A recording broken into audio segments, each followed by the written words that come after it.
DJ பத்தி video போட்டதும் நிறைய பேரு நிறைய கேள்வி கேட்டீங்க. டிஜே பண்றவங்களும் ஈவென்ட் மேனேஜ்மெண்ட் பண்றாங்க, இல்ல செப்பரேட்டா ஈவென்ட் மேனேஜ்மெண்ட் பண்றாங்க. இவங்க எல்லாம் கேட்ட காமன் கேள்வி என்னன்னா, எங்களுக்கு இவே பில் வருமா அப்படின்னு. இவே பில் அப்படிங்கிறது வந்து சர்வீசஸ்க்கு கண்டிப்பா வராது.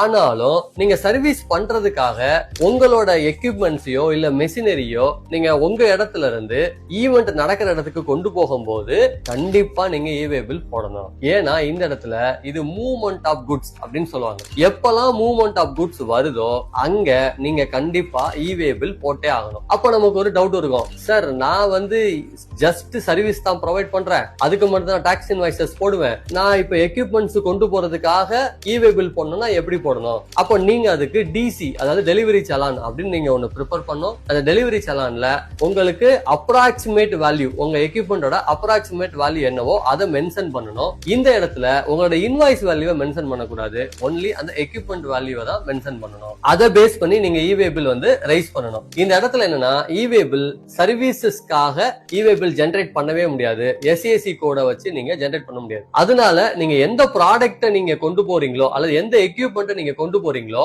அதோட ஹச்எஸ்என் கோட பேஸ் பண்ணி தான் நீங்க இவே பில் ரைஸ் பண்ணணும். டிஜே ஆர் ஈவென்ட் மேனேஜ்மெண்ட் சர்வீசஸ்க்குலாம் இவே பில் போட வேணாம், ஆனாலும் போடணும்.